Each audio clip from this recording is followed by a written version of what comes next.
Okay, welcome everyone. This regular meeting of the Central Berkshire Regional School Committee will now come to order on January 24th, 2019 at 7 p.m. Please note the meeting is being both audio and video recorded. Is there anyone in the audience recording this meeting? Seeing none, we're good. And now all who are able, please stand for the pledge of allegiance.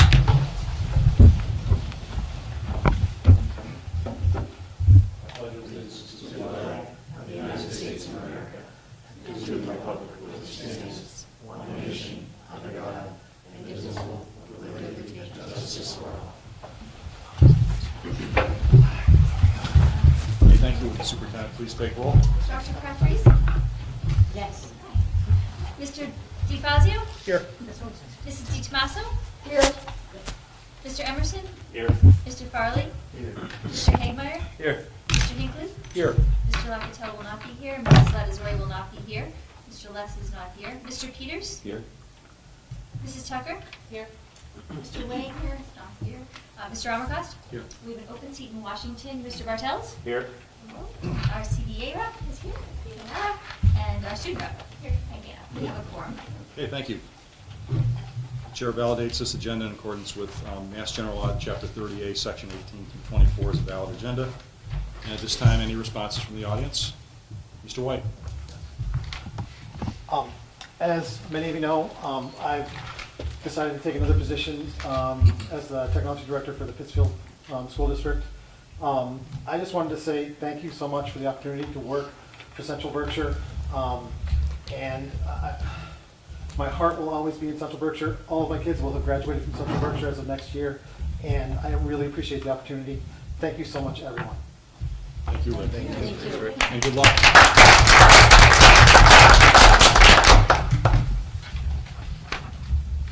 Okay, we'll move on. Anna, you have the floor. Great. So this past week, our environmental club, which is called Green Umbrella, began a new composting system, which is in our school cafeteria. We're excited to begin reducing the amount of trash that our school produces around lunchtime, and so far students have had positive responses to the change, so we're very excited for that. Yesterday, Wacona's core values were formally introduced to pretty much all the school during morning assembly. We had a morning assembly in our homerooms where through different discussions and engaging activities, students learned more about what the core values are.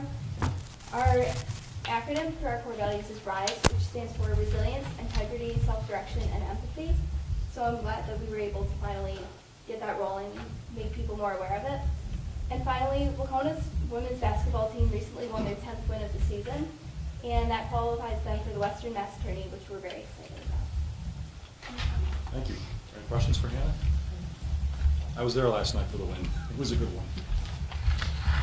And let's see, we have, moving on to Secretary's report. Would a member please make a motion to accept the minutes of the regular meeting of January 10th? I move to approve the minutes of the January 10th, 2019 meeting. We have a motion and a second to approve the minutes of the regular meeting of January 10th, 2019. Is there any discussion? Seeing none, all those in favor say aye. Aye. Any opposed? Abstentions? Motion carries. Okay, would a member please dispense with the warrants? I move that warrant number AP 2019-14 dated January 25th, 2019 from accounts payable in the total amount of $655,747.02 be approved. Second. We have a motion and a second to approve warrant number AP 2019-14. Is there any discussion? Seeing none, all those in favor say aye. Aye. Any opposed? Abstentions? One abstention, motion carries. Move to approve warrant number PR 2019-15 dated January 24th, 2019 from payroll in the amount of $622,275.43. Second. We have a motion and a second to approve warrant number PR 2019-15. Is there any discussion? Okay, seeing none, all those in favor say aye. Aye.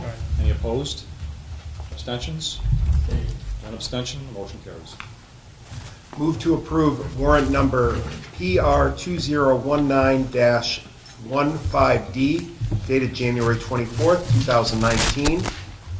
Accounts payable from agency accounts and payroll deductions in the amount of $235,543. Second. We have a motion and a second to approve warrant number PR 2019-15 Delta. Is there any discussion? Seeing none, all those in favor say aye. Aye. Any opposed? Abstentions? One abstention, the motion carries. Okay, thank you, Mr. Hinkle. You're welcome. Would a member please make a motion for acceptance of donation from General Dynamics for Wacona Regional High School robotics? Be it resolved that the Central Berkshire Regional School Committee accept the donation of $1,000 to the robotics gift account from General Dynamics for robotics at Wacona Regional High School as recommended by the district treasurer. Second. Okay, we have a motion and a second to accept the donation from General Dynamics for the Wacona Regional robotics. Is there any discussion? Seeing none, all those in favor say aye. Aye. Any opposed? Abstentions? Motion carries, and thank you out to General Dynamics. Under communications for report of the chair, the next article of business, we still have the town of Washington School Committee vacancy. And as I noted before, if any of you know anyone in Washington who would be interested in being on the school committee, it would be an appointment at this point in time. The seat's term does end in 2020, so it'll only be for 2 years, but we very much appreciate it, as you all know. And let's see, appointment of district treasurer. I did not click yet. Would a member please make a motion to appoint the district treasurer? Be it New. resolved that Richard Jetty be appointed district treasurer from February 1st, 2019 through November 2019. Okay, we have a motion and a second to appoint a new district treasurer. Our previous one, Kenny, retired, so that is why we have this motion on the table this time. Is there any discussion? Okay, seeing none, all those in favor say aye. Aye. Any opposed? Abstentions? Okay, the motion carries. I do want to say that a couple of mistakes were found in terms of the subcommittee assignments, so I'm going to send this out again with some corrections. I added Mr. Peters twice, so he must be blown subcommittees, but I'll get those back out. I want to make sure everybody's okay with where they are on this, because that we do need to balance all the subcommittees, like I said before. Okay, so we're good to go, exception of a few changes. All right, thank you. Next order of business is subcommittee reports and recommendations. Dr. Kraft-Reese for curriculum, please. Sure. When we met last time, we discussed the overnight field trip for the Wacona Business Professionals of America to Framingham, Massachusetts. The dates are Saturday, March 2nd through Monday, March 4th. They're going to be leaving at about 7:30 p.m. on Saturday and returning about 4 p.m. on Monday. They will be staying at the Sheraton Framingham. And it's an annual state competition for Wacona's chapter of Business Professionals of America. And students will be competing in both prepared and written events that focus on business, technology, and career-oriented topics. Students who compete at this conference have the opportunity to qualify to the national competition, which is scheduled for May in Anaheim, California. So be it resolved that the Central Berkshire Regional School Committee approve an overnight field trip for the Wacona Business Professionals of America to Framingham, Mass., March 2nd through 4th, 2019, as recommended by the Curriculum Subcommittee. Okay, we have a motion and a second for approval of an overnight field trip for the Wacona Regional Business Professionals of America to Framingham, Mass. Is there any discussion? The one thing I want to mention to new school committee members, or maybe those that don't realize, I think by law, the school committee is required to approve overnight field trips. That's why we don't get involved in the day trips. So is there any discussion on this? Okay, all those in favor say aye. Aye. Any opposed? Abstentions? Motion carries.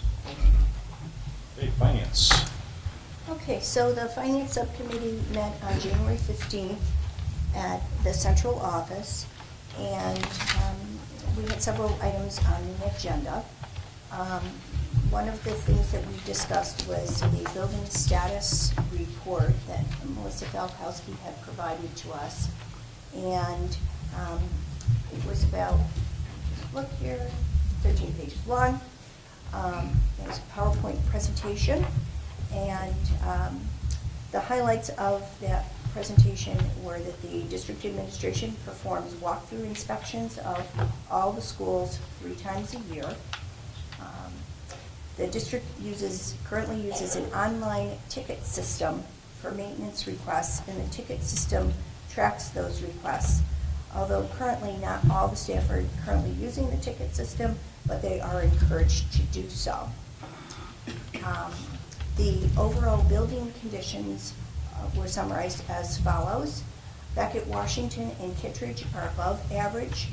Craneville and Nessicus were rated average due to some upcoming repairs that need to be done, and Wacona needs improvement.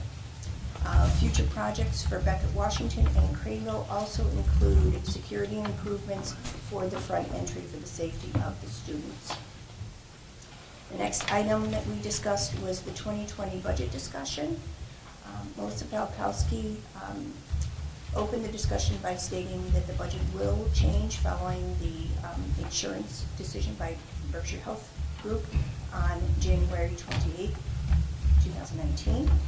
And several committee members had questions about the budget, specifically in reference to the purchase of a special ed van, the professional development budget, and the use of rural aid.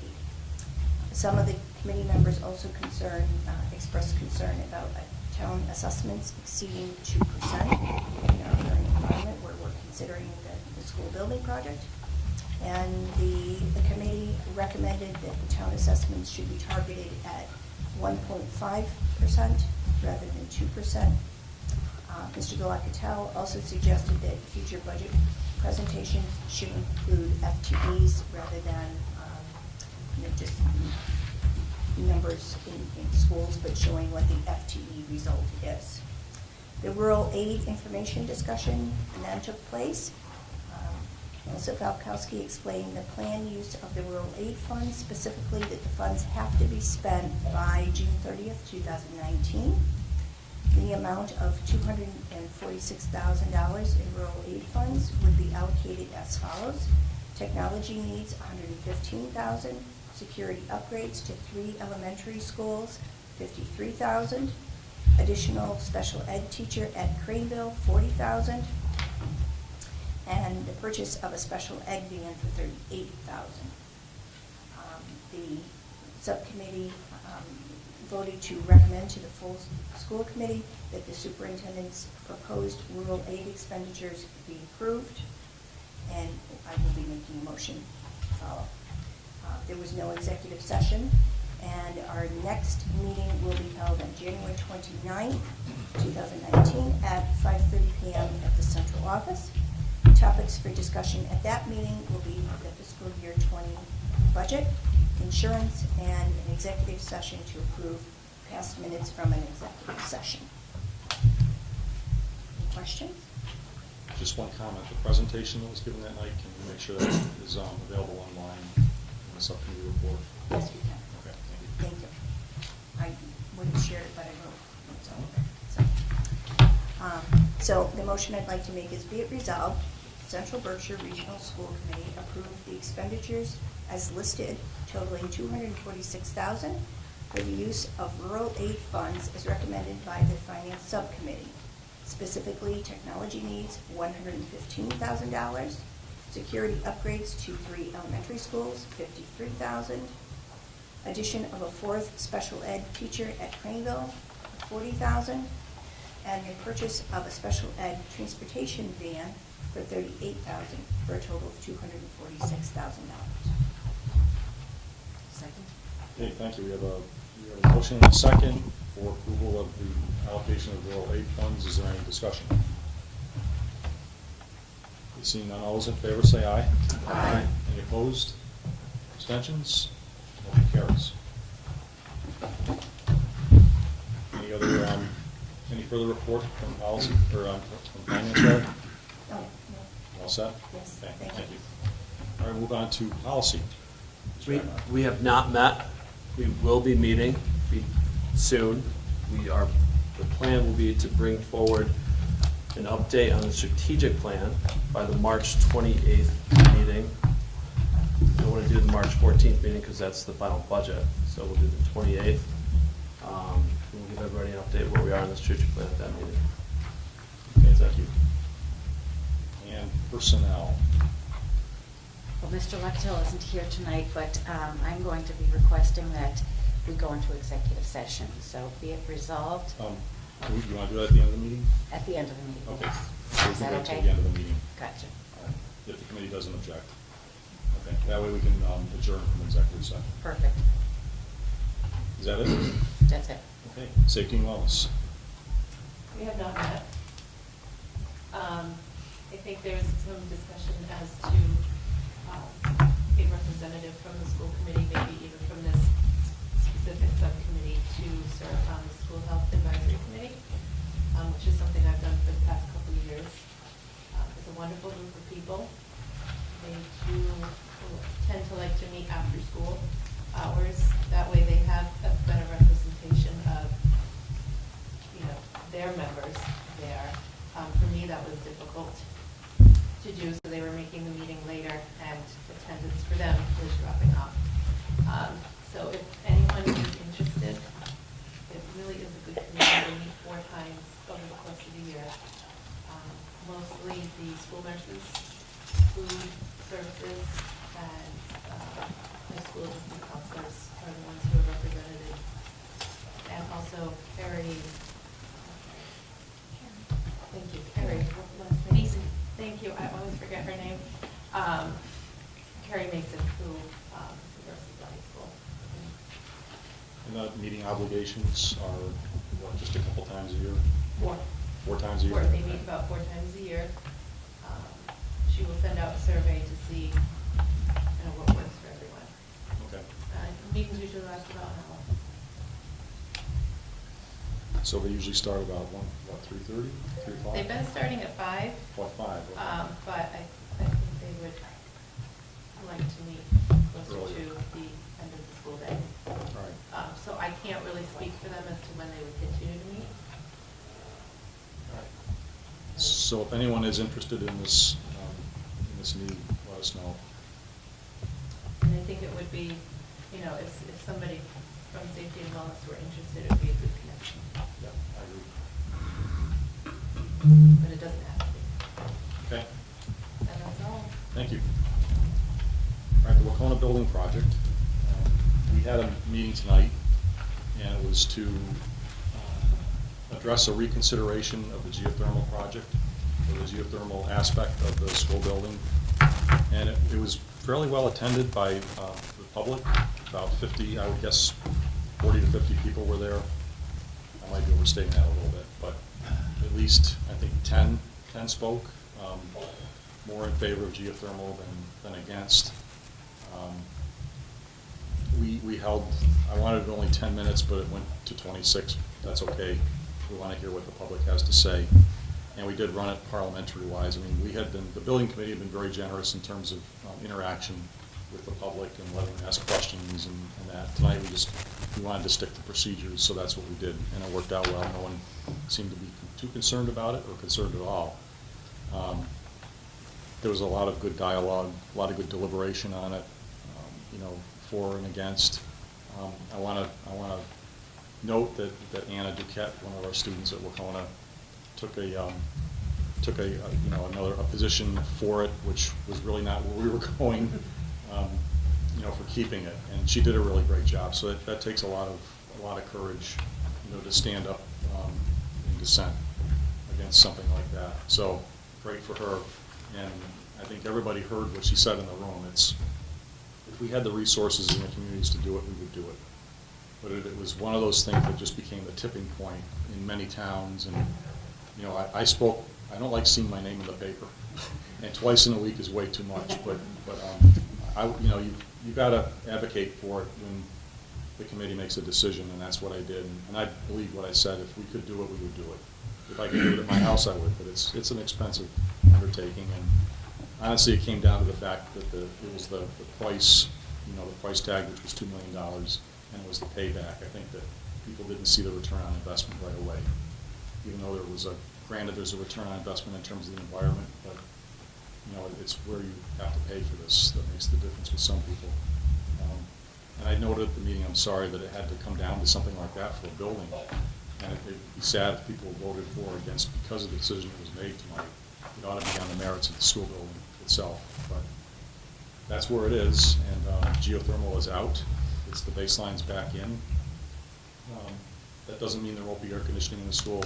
The new school will be air conditioned, so it's not going to be throughout. I think there's a few areas of the school that don't get that, but they all have the ventilation, which, you know, the current Wacona does not have.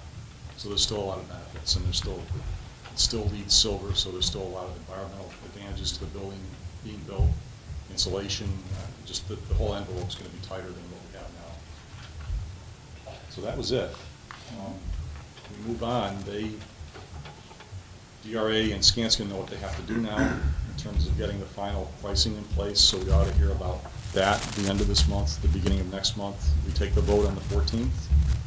School building committee takes the vote on what the final dollar value is for the warrants to go to the towns, and then the school committee is the only body that can officially ask for the warrant. So that we'll be doing that on the 14th as well. So happy Valentine's Day with that. I'm sure we'll make up the Valentine's Day celebration some other time, but it's a really important vote that night. And then there's going to be a big informational campaign that goes out in March, and then the vote's going to be on April 6th, Saturday, April 6th. It will be a ballot vote, and I think we've got the language prepared for the ballot and the motions. So there's official. The motions are official in accordance with MSBA and the bond council, so they have to agree on that, and that's what will go in. Will absentee ballots be available for people who are not here? So I had that question from Jared Shannon. I looked last year, and I think the ballots were printed by the towns. Now, this is an expense to the school district that's not huge.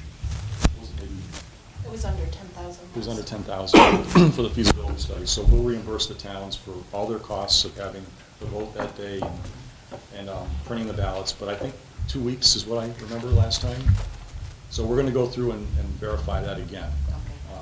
Like I said, Jared Shannon asked me that question too, and I didn't have the immediate answer. But our intent is to get the letter. The superintendent has to send a letter to all the towns after the vote on the 14th. And from that, they'll have the language for the ballot, and they can print them up, and the district will reimburse, and we go from there. So I would hope that the ballots could be available sometime in March. You know, but again, that's up to the town clerks when they do that. You might want to also, while you're asking about absentee ballots, also inquire whether or not early voting might be possible. Okay. You can pick up the ballots ahead of time. That's been, Yeah, we got to get a message out to all the clerks to just prep them for this. Yes,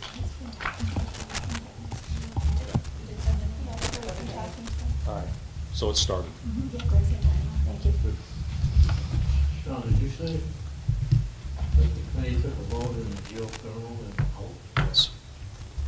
So baseline is back in. The original design, which was a conventional either heat either gas or oil-fired furnace and a conventional chiller driven AC.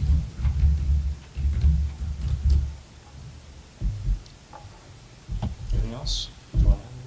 No, I mean, the next thing really is just to get back to there's an advocacy group that is formed at Wacona that Jared Shannon is leading, which is excellent, and some businesses that are getting behind the support of it. So just the community nights are coming up. Mr. Rob also has 2 more tours, so I'm very conservative with the use of the all-call system. I really want people to not be desensitized to it in case we ever had an emergency. But as we get closer to the building project, I will announce a few of those things just to make sure people actually know that opportunity exists. So I will let people know there's going to only be 2 more tours coming up in the next couple weeks, as well as then obviously the community nights, which are listed. But we just want to get back to really just pushing the message out about the date on April 6th. Yes, yep, Melissa got the community nights in the Eagle. And the doors. Okay, any more questions on the building project? Okay, we'll move on to superintendent's reports and recommendations. So I will, the first one, he did a great job of describing, so I was impressed with that, because I've been at with Leslie Blake Davis and Patty Roby at Harvard with the instructional rounds, and they have a really robust composting program. So when I caught my eye when I saw the bins set up at Wacona today and the informational pieces that go with them, and then students are taking on a role of educating how they need to be used, and it really is the exact same model they use at Harvard. So really impressive. So, but Hannah did a great job with that. If you're in the Wacona cafeteria, you can actually see the different bins. The Stop the Bleed training, that really is something I should give credit to. Melissa Falkowski organized that with Trooper Kanata, and then Ray Farron, from Beckett Ambulance, right? Is that the name of the company? Who's been excellent. So really, Trooper Kanata is very strategic in his plan for us to continuously build our capacity in certain areas.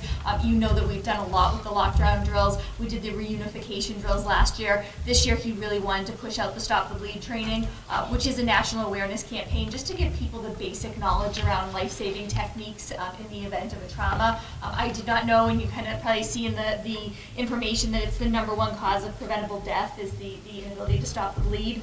So really great training, and we had nurses who had come in and provided the training. We've had all of the nurses trained here, school administration, and we are setting up the training for bus drivers as well as the drivers of our special education vans. So went very well, and I just appreciate kind of the attention and the planning that Trooper Kanata brings. He's not solely reactive, it's very proactive.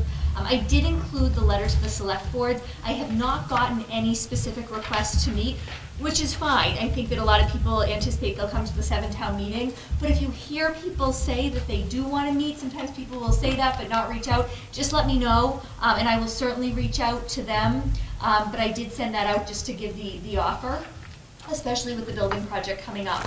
I did include school choice numbers. This is what we have right now. We will bring more information on this when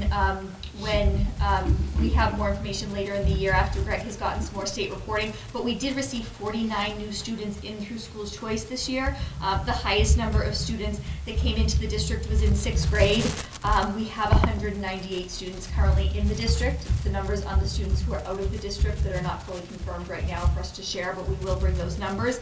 That's also a moving target. But it kind of shows you where we're at. All of the schools do have students for school choice. All the schools did receive new students this year. Gives you a little breakdown there. And if you ever have specific questions about numbers and those kinds of things, feel free to send me an email, and I'll make sure I have that with me at the meeting. Please do that. A good recommendation, I think it was from Mr. Ammerclass, came out of curriculum. Just all of our principals send out excellent communication.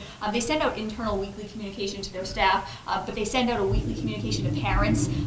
Some of you who are parents are receiving them, but what we did is we added them all to each of the school's websites so that anybody could access them. So if you're interested in looking at what Mr. Rob is pushing out, you can go and you can look at it. But the other benefit is if a parent misplaces it, you don't have to go hunting and gathering through your email. They're all archived right on the site. So we did do that. That's up there, and they'll be continuously added in real time. So I did note the upcoming meetings that we have for the tours, the community evenings. We will have a presentation on the 28th on instructional coaching, and I'm really excited because I'm actually going to add a name to it. Leslie Blake Davis, who's our Director of Teaching and Learning, Patty Roby, who's our instructional coach, Colleen Traeger, who has the teacher perspective of being coached, but Sean Therian's going to participate as well. He does some coaching in his role as a science coordinator. So we'll have a few different perspectives. The only thing I wanted to add that I didn't get in here because it was kind of a quick turnaround with the holiday weekend and whatnot, but we do have a date confirmed for our Equity and Diversity Steering Committee, and I'm really excited for that work to start. That's January 31st here at 6 p.m. at Nessicus. It'll be from 6 to 8 p.m. Gwendolyn Van Sant, who is the co-founder and executive director of Multicultural Bridge, will be facilitating our work going forward. So it'll be several years worth of work. This is really long-range planning kind of work. We want to be sustainable. We don't want to be reactive. We want to be proactive. So she's really going to be working with us on building cultural competencies and beginning to look at systemic changes that we can make as a community. and we have really good community representation. I did send out an email because we really are looking, we want to encourage everybody to participate who has an interest. This is the kind of thing you never want to kind of discourage or turn anybody away. I do want Gwendolyn to have a manageable number of about 15 people. So if I've kind of said to people, we have a lot of people, so if you're interested, we're going to give other opportunities, but the steering committee we want to keep to 15. But we do really want to make sure that if there is anybody, and I know this is obviously hopefully going to be shared in homes via the TV, if there are people who have had experiences in the district where they feel they've been presented with barriers or biases, that they know this is an opportunity to really participate and have a voice in a safe setting around proactive work with this. So we really want to encourage people who are looking for that kind of a vehicle to come forward and participate. But yeah, I'll give you a report on it and share about how it goes, but we're excited to get that going. And Barbara's participating, and Dick Locatell, Roberta McCullough-Dews, who you met, who talked with the committee, is participating. A couple of other parents, community members. Allison Peters is participating. Chief Coe is participating. So we've got a really pretty comprehensive 2 students. So I'm excited. I'll include the full list of who attended in the materials in the next report. At Nessicus right here. 2 hours, 6 to 8. It'll be about a bi-monthly commitment between now and June. And what is the first meeting? January 31st January at 6.